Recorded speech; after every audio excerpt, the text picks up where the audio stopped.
In today's episode, we're diving into why clients are going to value human experiences more than ever in 2025. How can you create regular opportunities for connection, and why events is going to set you apart from your competition every single time? Plus, in this episode, I'm going to share actionable ideas for hosting dog park meetups, building community trust, and turning these connections into lifelong loyalty. And so let's face it, we all know online space is very overwhelming. Social media is saturated, inboxes are for sure packed, and people are tired of impersonal interactions. I know I am. Your clients, for sure, they don't want just like this transactional relationship. They want to feel like they belong to something. And you know what? The dog is going to be the perfect icebreaker. If you can kind of imagine, your dog is like the ultimate social glue. They bring people together, whether it's through casual dog park conversations, puppy play dates, training classes. We tend to have nothing in common unless it's talking about our dog. And I don't know about you, I'm totally okay with that.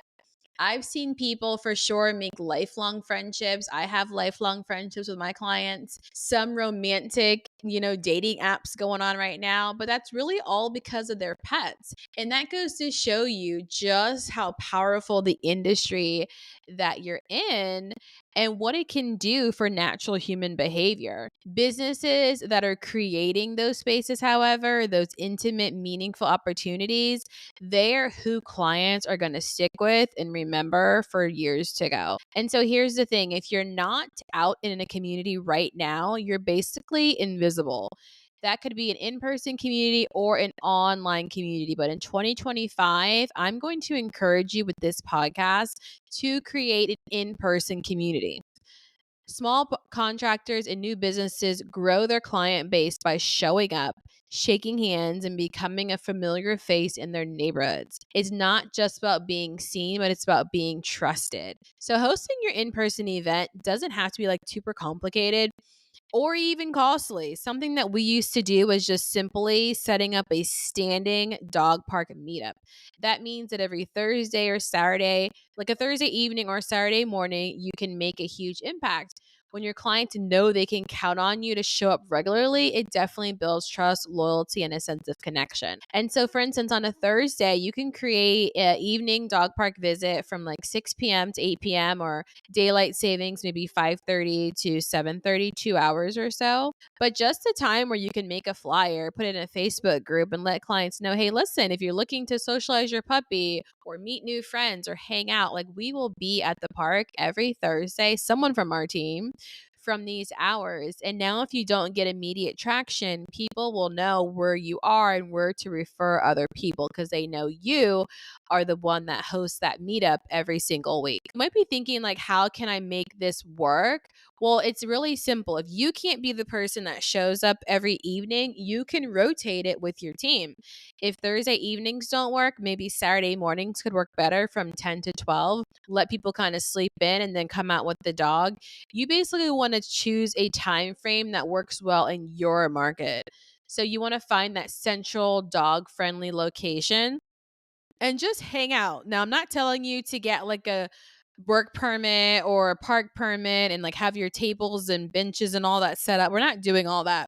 If you simply just want to bring a basic wagon, have on your promotional gear, your shirt, your fanny pack, and maybe make a little bit of treats or goodie bags, have your flyers or cards on you, and just be prepared to mingle. That's it. You can use your Facebook groups next door, start creating an email list, hand out flyers, but now you have that like local community vibe where if anything, you're the person handling the dogs. There's contractors over here, there's lash beauticians over here, nail techs. You're the dog person. So you're that go to face in your community. That's going to position you as a casual, fun, friendly goer, someone who they can trust with their dog because now they're having that connection with you every single week, or at least coming to the event every now and then and hearing that everyone goes to your business because you're all they see and all that they know. And so I say you don't have to do it by yourself. You also can collaborate with other businesses. If you're a dog walker, see if a dog trainer will come over, maybe do a presentation for you. See if a groomer may come in and show us how to clean ear properly or cut nails on the spot, So you can make it kind of a fun community thing, but it's something that everyone in the dog space can kind of look forward to while they're there. More importantly, your presence obviously builds that connection with people because now they have an excuse to get out of their house. They're like, you know what? We have friends. My dog has friends. They're going to want to see their friends. They're there this week. They're there every week. And you know what? I'm going to go. I'm going to hang out. In my neighborhood, people bring their wine and beers and like they really chill.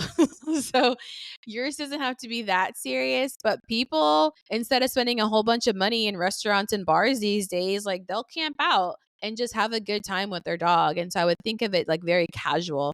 Again, not a lot of money, not a lot of stress, but it does bring a lot of value, especially if you bring treats, something you can hand out. Maybe bring a water bowl, some poop bags, maybe like a little pool if you want to put some treats and balls, like make it fun. But you can offer like Q&A sessions for people. Again, an opportunity for you to truly be the expert and connect in your neighborhood with all these little touches will definitely make them remember you. Now, let's talk about the ROI in hosting these events. I know a lot of you are like, oh, it's a waste of my time. No one showed up. Okay. I always let you know for like the first 6 weeks, you're testing it out. It takes at least 6 weeks to gain any kind of traction on anything you're hosting. So, yes, it is going to be a little bit of time and effort, but think about it. Like, go home and get your own dog and come to the park and just hang. It for sure is going to pay off. Even if you get one customer and your service was like $300 for the month, divide that by the 2 hours you spent at the park. And can we say, yes, that's going to pay off? So only if you get one customer, it will be worth it. So instead of trying to increase, your ad spend and, your footwork, literally just go to the park and hang out. You will find people. I see this happening every day where I find all these little small pop-up pet sitters coming in and I'm like, where are they getting clients from? Like, what are these people doing? Well, they're not doing all the fancy stuff like us. They're simply just grassroots, going to parks, hanging out in the neighborhood and getting booked and hired. That's it. People are now going to extend word of mouth because they had a great experience with you. They're going to tell their friends, and they will be back. And guess what? We have our little pod now. We have our people that we see, our little clique, and now we know all the dogs' names that come to the park. We know a little bit of quirkiness about them, and we can talk about it and, expound on it every visit thereafter. By promoting these meetups online is really valuable because you can now give flyers to local businesses, apartment complexes, and reach communities that you may not have reached if they were just simply doing a Google search. I always let people know that you don't want to wait around for a customer to look for you. You want to find them. 9 times out of 10, like groomers complain that dogs are coming in all matted and nasty. It's because they waited too long to find you. They didn't have an opportunity to find you. We're seeing, dogs overweight and they hate walking on a leash because they haven't had the opportunity to find us. They don't know about it. People are getting dogs from backyard breeders and, crossing and all this unethical practices instead of they can just rescue a dog because they don't know about it. They don't know that the rescue community could come to these events as well and make us aware of the dogs that are right here in our neighborhood. We don't know this because there's no platform for us as a local business. So what I'm saying in this podcast today is that you're the person that's going to be the one to create it. You're creating this in-person platform. As a local business owner, an in-person platform is going to be so valuable to you in 2025. Mark my words.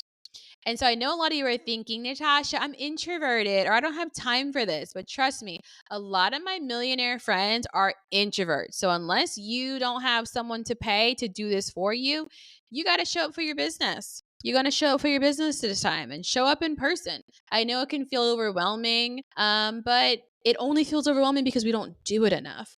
I was very introverted as a child growing up. But as I started to get out of my shell, practice more, get more reps, I became outgoing and I really enjoyed the value I got from connecting with other humans. But that's only because I had really great experiences, because I was willing to put myself out there to create and receive those experiences. So, how about we in this season we do this in the name of your business? In the name of your business, I'm going to get out of my comfort zone. In the name of your business, I'm going to talk to more people. In the name of my business, I'm going to shake more hands. In the name of my business, I'm going to love on more dogs. I'm going to connect with more people so I can love on more dogs. And you know what, Natasha? If starting a standing dog park hangout is what I need to do that, then dang it, in 2025, this is the year that my clients are going to crave me, because I'm going to be there. I'm not going to manage my Instagram page that's like really not doing anything. I'm not going to be wondering if someone's going to be opening up their newsletter. I'm going to tap into the human side of my business, and it's going to set me apart from a very noisy digital world. And so I would say, folks, to start small. Pick a day, show up at the park, and start creating real, simple, genuine connections. Be the business that your clients see as their loyal friend group. You guys know how clicky it can get, so you want to be the person that's in the clicky dog friend group. And I promise you, it'll pay off in more ways you can even imagine. And to prove it to you, I am testing this in my own business as we speak. You can join us in the Pet Air Podcast Telegram chat, where I'm sharing all the behind the scenes of what it's like to build my new business from scratch, from community. Join us inside the Telegram and you'll learn all about it. So, in episode 19, we're going to be talking about when is the right time to place your hiring ad. You have all these great ideas, and now it's time to hire, or turn the hiring on overload. So, I'll see you in episode 19.